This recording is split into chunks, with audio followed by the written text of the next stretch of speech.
News bulletin में आपका स्वागत है। आइए जानते हैं बिहार की 30 फटाफट बड़ी खबरों को। बिहार 11वीं में एडमिशन के लिए पहली मेरिट लिस्ट जारी कर दी गई है। पहली मेरिट लिस्ट के बाद बोर्ड दूसरी और तीसरी मेरिट लिस्ट भी जारी करेगा। जिन छात्रों ने ऑनलाइन आवेदन किया है वे आधिकारिक वेबसाइट के जरिए अपना मेरिट स्टेटस चेक कर सकते हैं। कच्ची दरगाह पटना में 943.3 मीटर में बनने वाले पीपा पुल के लिए निविदा जल्द शुरू होगी। जिन जगहों के लिए निविदा प्रक्रिया शुरू की गई है वहां निर्माण जल्द शुरू होगा। गंगा पर बनने वाले पीपा पुल की लंबाई का निर्धारण भी कर दिया गया है। बिहार के मुजफ्फरपुर जिले में शहर के आसपास प्रस्तावित तिरहुत टाउनशिप करीब 20,200 एकड़ में विकसित होगी। परियोजना के लिए कोर एरिया और स्पेशल एरिया तय कर दिए गए हैं और इसी आधार पर मास्टर प्लान तैयार हो रहा है। योजना के तहत औद्योगिक गतिविधियों के लिए 3 से 4 हजार एकड़ क्षेत्र चिन्हित होगा, जहां इंडस्ट्रियल पार्क, लॉजिस्टिक हब और MSME यूनिट स्थापित की जाएगी। इससे स्थानीय स्तर पर बड़े पैमाने पर रोजगार सृजन की संभावना बढ़ेगी। सम्राट कैबिनेट का विस्तार 4 मई को होगा। पटना के गांधी मैदान में शपथ ग्रहण की तैयारी की जा रही है। हाई सिक्योरिटी जोन में गांधी मैदान को बदला गया है। समारोह स्थल पूरे 4 जोन में बटा होगा। बताया जा रहा है कि करीब 3,000 जवान गांधी मैदान और इसके आसपास के इलाके में तैनात रहेंगे। गांधी मैदान में करीब 1.5 लाख लोगों के बैठने की व्यवस्था की जा रही है। बिहार में पिछले 24 घंटों के दौरान तेज आंधी, भारी बारिश और बिजली गिरने से 20 से ज्यादा लोगों की मौत हो गई। कई जिलों में पेड़, बिजली खंभे और दीवारें गिरने से भारी नुकसान हुआ। सरकार ने मृतकों के परिवारों को 4 लाख रुपए मुआवजा देने का ऐलान किया है। अचानक बदले मौसम ने आम जनजीवन को पूरी तरह प्रभावित कर दिया है। पूर्वी चंपारण, गया और औरंगाबाद सबसे ज्यादा प्रभावित जिलों में शामिल रहे। बिहार की राजधानी पटना जंक्शन में इन दिनों चेन छिनतई की घटना लगातार सामने आ रही है। ताज़ा मामला प्लेटफॉर्म नंबर 5 की है, जहां ट्रेन के इंतजार में खड़ी महिला के चेन को झपट्टा मारकर एक बदमाश फरार हो गया। फिलहाल रेल पुलिस मामले की जांच में जुटी है। बिहार के रेल यात्रियों के लिए खुशखबरी है। अहमदाबाद पटना अमृत भारत एक्सप्रेस का विस्तार जल्द ही भागलपुर तक किए जाने का फैसला लिया गया है। रेल मंत्री अश्विनी वैष्णव की ओर से रिपोर्ट तैयार करने का आदेश दिया गया है। कैमूर के भभुआ में एकता चौक और जयप्रकाश चौक पर भीषण जाम की स्थिति देखने को मिली। यात्री बसों के अव्यवस्थित पार्किंग के कारण यातायात घंटों तक प्रभावित रही। यात्री बसों के अव्यवस्थित पार्किंग के कारण ट्रैफिक व्यवस्था पूरी तरह प्रभावित रहती है। रोहतास में 86 लाख रुपए की साइबर ठगी के मामले में पुलिस ने बड़ी कार्रवाई की है। इस कार्रवाई में वाराणसी से 3 आरोपियों को गिरफ्तार किया गया है। मामले की जांच के दौरान यह सामने आया है कि गिरोह डिजिटल अरेस्ट जैसे तरीकों का इस्तेमाल कर लोगों को ठगी का शिकार बना रहा था।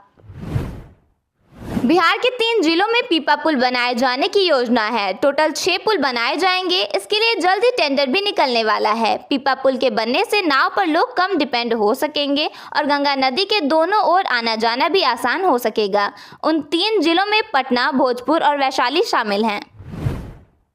बिहार में रोड कनेक्टिविटी को मजबूत किया जा रहा है। इस बीच पटना से औरंगाबाद के बीच 4 लेन सड़क बनाई जाने वाली है। अब यह सड़क 2 लेन वाली है, लेकिन इसे 4 लेन बनाने की मांग की जा रही है। केंद्रीय मंत्री चिराग पासवान ने विक्रमशिला पुल क्षति पर भ्रष्टाचार और लापरवाही बरतने वाले अधिकारियों के खिलाफ सख्त कार्रवाई की बात कही। दिल्ली में खगड़िया के युवक पांडव कुमार की हत्या कर दी गई, जिसमें एक हेड कांस्टेबल पर आरोप लगा है। चिराग पासवान ने इस घटना को निर्मम बताते हुए प्रवासी मंत्रालय बनाने की मांग की। उन्होंने प्रवासी श्रमिकों की समस्याओं पर चिंता जताई और हेल्पलाइन नंबर जारी करने की बात कही। इससे देश विदेश में रह रहे बिहारियों को आपात स्थिति में मदद मिल सकेगी। बेगूसराय के नावकोठी प्रखंड के गौरीपुर में सोमवार शाम आई भीषण आंधी तूफान ने भारी तबाही मचा दिया है। इस घटना में गौरीपुर के भोला महतो का घर ध्वस्त हो गया है, जिसमें मलबे में दबकर एक गर्भवती गाय की मौत हो गई। वैशाली के पटेढ़ी बेलसर प्रखंड में तेज आंधी और बारिश के कारण फतेहपुर गांव निवासी बालेश्वर मांझी के घर पर बरगद का पेड़ गिर गया, जिससे उनका घर पूरी तरह क्षतिग्रस्त हो गया। हादसा उस समय हुआ जब उनके पुत्र की शादी की तैयारियां चल रही थी।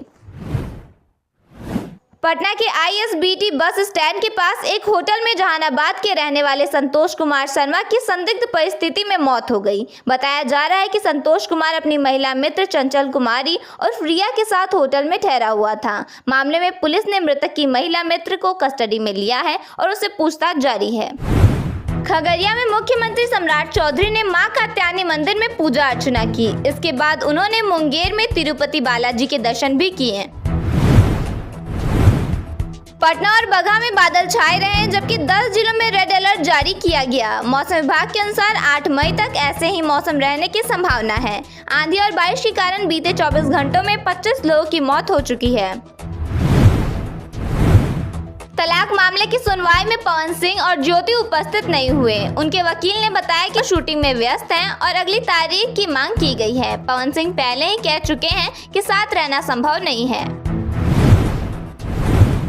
प्रधानमंत्री की मौजूदगी में बिहार के मंत्री शपथ लेंगे। 7 मई को गांधी मैदान में मंत्रिमंडल का विस्तार किया जाएगा। संजय सरावगी ने कहा कि इससे सरकार की कार्य क्षमता बढ़ेगी। सम्राट चौधरी के लिए मुख्यमंत्री आवास का दायरा बढ़ाया जा रहा है। एक अन्य मार्ग और 5 देश रत्न मार्ग को मिलाकर एक विस्तारित मुख्यमंत्री आवास तैयार किया जा रहा है।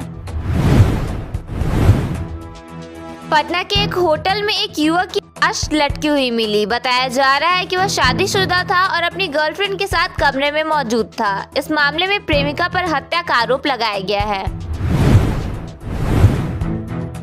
पटना में मैरिज एनिवर्सरी के दिन एक ड्राइवर की पत्नी के साथ मारपीट की गई और उसे चाकू भी मारा गया। महिला डांसर से 15,000 रुपए भाड़ा लेने गई थी। BPSC की 72वीं संयुक्त परीक्षा का नोटिफिकेशन जारी कर दिया गया है। इसमें 1230 पदों पर भर्ती होगी और 7 मई से आवेदन प्रक्रिया शुरू होगी। इस भर्ती में RO, BDO और SDM समेत कई पद शामिल हैं। एक व्यक्ति ने अपेंडिक्स ऑपरेशन का बहाना बनाकर अपनी पत्नी की भ्रूण जांच कराई। बेटी होने की जानकारी मिलने पर उसने पत्नी को चप्पल जूतों से पीटा और उसे कोठे पर बैठने की धमकी दी। जमुई में एक युवक की मौत के बाद ग्रामीणों में आक्रोश फैल गया। गुस्साए लोगों ने 2 दरोगा को 1 घंटे तक बंधक बना लिया और आरोप लगाया कि पुलिस ने ड्राइवर को पकड़ने के बाद छोड़ दिया।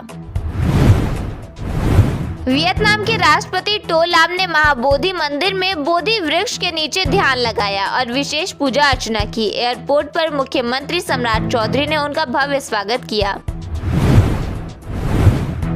औरंगाबाद में मैट्रिक कंपार्टमेंट परीक्षा के दौरान हंगामा हुआ। एंट्री नहीं मिलने पर छात्र नाराज हो गए और कहा कि केवल 1 मिनट की देरी के कारण उनका पूरा साल बर्बाद हो गया। भारत नेपाल बॉर्डर पर 8 नाबालिगों को मानव तस्करी से बचाया गया। सुपौल में SSB ने 2 आरोपियों को गिरफ्तार किया जो अवैध रूप से काम करवाने की कोशिश कर रहे थे। गोपालगंज में शिक्षक स्कूल के बाहर घर बैठे ऐप के जरिए अटेंडेंस लगा रहे थे। इस मामले में 5,639 हेडमास्टरों पर कार्रवाई शुरू कर दी गई है, जिसमें ऑनलाइन हाजिरी में गड़बड़ी पाई गई है। बिहार के 15 जिलों में आज बारिश का अलर्ट जारी किया गया है। 7 और 8 मई से मौसम में बदलाव की संभावना जताई गई है।